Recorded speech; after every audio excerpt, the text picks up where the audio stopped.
자, 우리 사업장에서 화학사고가 발생하면 안 되겠지만 만약에 발생했을 경우에 신고 절차에 대해서 여러분들 알고 계신가요?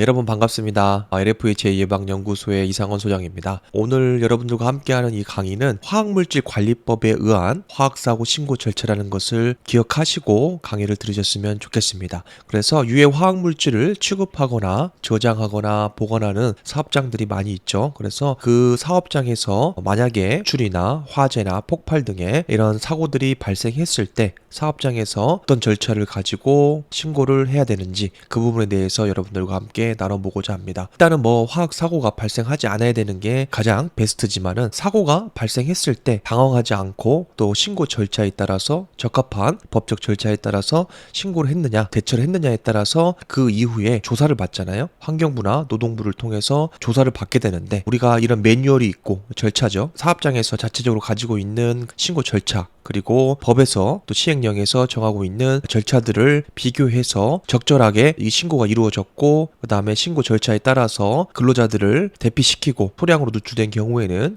외부로 확산되지 않도록 확산, 억제 조치 등을 취했느냐 이런 것들을 종합적으로 판단해서 벌금이나 처벌 수위가 달라진다고 보시면 되겠습니다. 그래서 화학사고가 당연히 발생하면 안 되겠지만은 일단은 발생했다는 것을 가정하고 신고를 어떻게 해야 되는 거냐 그리고 조금이라도 누출되면은 다 신고를 해야 되는 건지 이런 것들 좀 궁금하잖아요. 그 부분에 대해서도 같이 살펴보도록 하겠습니다. 먼저 명언 하나 같이 듣고 가겠습니다. 당신의 인생에 나타나는 결과를 앞으로 정말 바꾸고 싶다면 바로 지금부터 생각을 바꿔야 한다. 밥 프록터. 화학사고가 발생했을 때 신고 절차, 자 여러분들 설명하라고 하면 열의 열은 잘 대답을 못해요. 그렇죠? 화학사고라고 정의를 어떻게 내리십니까? 라고 물어봐도 대답을 잘 못하십니다. 그래서 화학사고가 발생할 것을 대비해서 신고 절차를 알고 있는 경우는 굉장히 드물겠죠. 그렇죠? 결론은 여러분들이 이 신고 절차를 알고 계신다면 다른 사람들보다 타 사업장보다 한 단계 더 높은 수준에 올라와 있다고 보시면 되겠습니다. 이 명확한 규정은 뭐냐 이게 중요한 거잖아요. 그렇죠?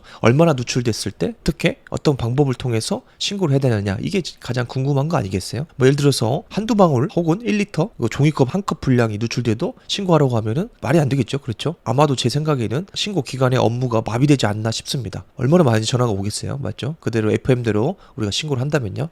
그래서 그 기준에 대해서 우리가 같이 보면 될 것 같습니다. 자, 1번 보시면은 제가 오늘 강의는 화학물질 관리법에 의해서 신고 절차라고 말씀드렸죠. 제2조하고 43조를 보시면 명확하게 규정이 돼 있어요. 그래서 먼저 화학사고 신고 절차가 제목이니까 먼저 화학사고가 뭔지를 알아야겠죠. 그렇죠? 여러분들 화학사고를 뭐라고 정의하세요?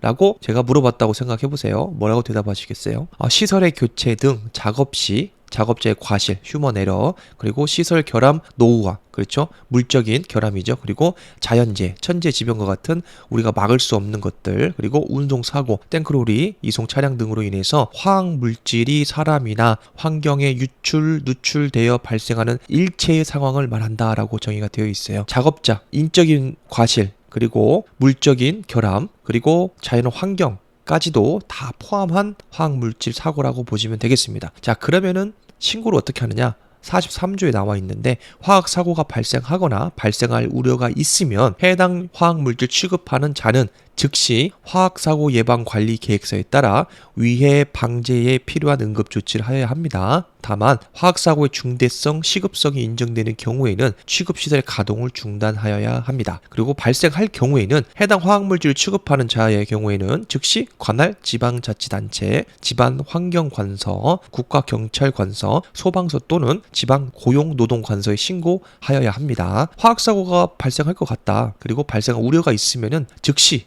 즉시입니다. 그래서 화학사고 예방 계획서에서 사업장 자체적으로 작성한 매뉴얼이 있거든요. 응급조치 매뉴얼이 있는데 그거에 따라서 초기에 어떻게 이 확산 방지를 하고 신고를 어떻게 하고 그리고 방지를 어떻게 할 것이냐 이런 단계별로 스텝 바이 스텝으로 명시가 되어 있는데 그거를 이행을 하라는 거죠. 그리고 만약에 발생을 하면 확산이 된 경우에는 관할 지방자치단체나 지방환경관서, 경찰서, 소방서 등에 바로 신고를 해야 된다라고 명시가 되어 있습니다. 동법 시행규칙 제49조에 보면은 화학물질별 유출량, 누출량 및 화학사고 양태, 화학사고가 어떻게 발생했느냐 등을 고려해서 환경부 장관이 정한 기준에 따라서 즉시 신고가 원칙입니다. 그래서 산업안전보건법에서 중대재해가 발생할 경우에는 즉시 지체 없이 그 부분이고 화학사고가 발생할 경우에는 즉시 신고다라고 보시면 되겠습니다. 그래서 산업안전보건법에서는 중대재해가 발생할 경우에는 지체 없이 신고해야 되고요. 화학물질관리법에 의해서 화학사고가 발생할 경우에도 즉시 신고해야 된다. 이 둘은 서로 비슷하다라고 보시면 되겠습니다. 즉시 신고라고 얘기를 했는데 이 즉시 신고에 대해서 같이 나눠보도록 하겠습니다. 자, 즉시 신고는 결론적으로 말씀드리면 15분 이내입니다. 15분. 그래서 법에 정해 있는데 즉시 신고라고 예를 들어서 명시를 해놨는데 어떤 사람은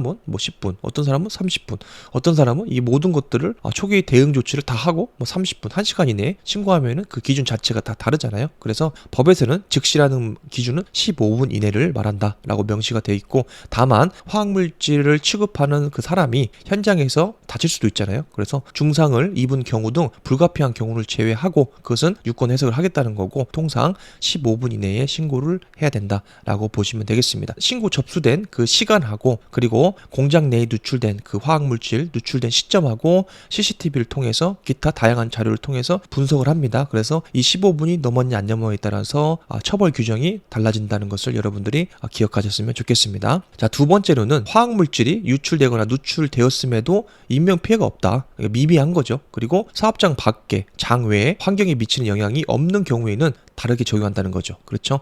만약에 A라는 화학물질이 누출됐는데 피해가 없고 그리고 어떤 가스도 발생하지 않고 더군다나 확산 방지 조치가 잘 되어서 사업장 밖으로 누출되지 않는 확대되지 않는 경우에는 굳이 즉시 신고할 필요가 없다는 얘기죠. 그래서 다른 기준을 적용하는데 그것은 바로 아래 표에 보시면은 그 기준에 따라 다르다는 겁니다. 원칙은 유해 화학물질이 5리터 그리고 5kg, 5만 생각하시면 되겠어요. 5리터나 5kg를 초과할 경우에는 즉시 신고 대상인데 만약에 인명피해도 없고 장외로 나가지 않을 경우에는 아래의 기준을 적용한다고 보시면 될 것 같아요. 밑에 보시면은 산물질이 있고요. SD가 있고요. 그 다음에 염기성 물질이 있고 가스성 물질, 유기용제, 그 다음에 기타로 해서 총 5가지로 대분류를 해놨어요. 그래서 이 물질 같은 경우에는 누출량을 규정을 해놨습니다. 그래서 아까 말씀드린 것은 피해가 있을 경우에는 5리터, 5kg만 누출되어도 즉시 신고 대상이 되는 거고요. 그렇지 않고 확산이 안 된다 해석했을 때 큰 문제가 없다라고 봤을 때는 그 이상의 규정을 주어서 유출 누출량을 명시를 해놓은 겁니다. 예를 들어서 불산 염산 같은 경우에는 리터입니다. 킬로그램 혹은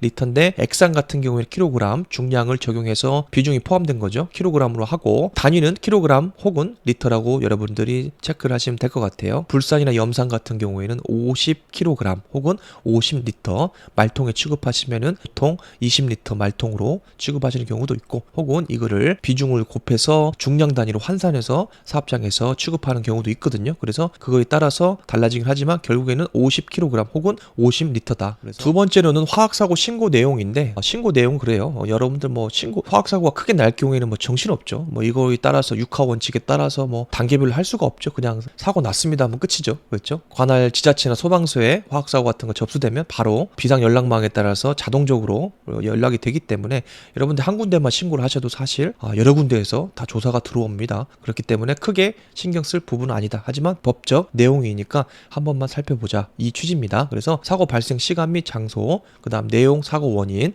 그 다음 사고 피해 현황, 환경 확산 현황, 응급조치, 그리고 주민 대피 현황, 그리고 신고자 및 사업장 책임자 연락처 등이 되겠습니다. 나중에 어차피 조사 보고서를 쓰는데 그 내용이 다 들어가 있는 겁니다. 그래서 여러분 참고만 하시면 되겠습니다. 밑에 보시면은 전국 공통에 설립되어 있는 지자체라든지 관할 기관의 비상 연락망이 있습니다. 그래서 한 군데만 연락하셔도 즉시 다른 관할 기관에 통보가 되기 때문에 크게 염려는 안 하셔도 된다. 우리 사업장에 하셔야 할 일들은 화학사고 신고할 일이 없도록 안전조치들을 잘해서 유해 화학물질이 누출되거나 화재가 발생하거나 폭발할 수 있는 위험이 없도록 철저하게 관리를 해주셔야 된다. 그게 포인트가 되겠습니다. 자, 여러분 어떠셨습니까? 여러분들에게 조금이나마 도움이 되셨기를 바랍니다. 오늘도 건강하고 최고의 하루를 보내시기 바랍니다. 감사합니다.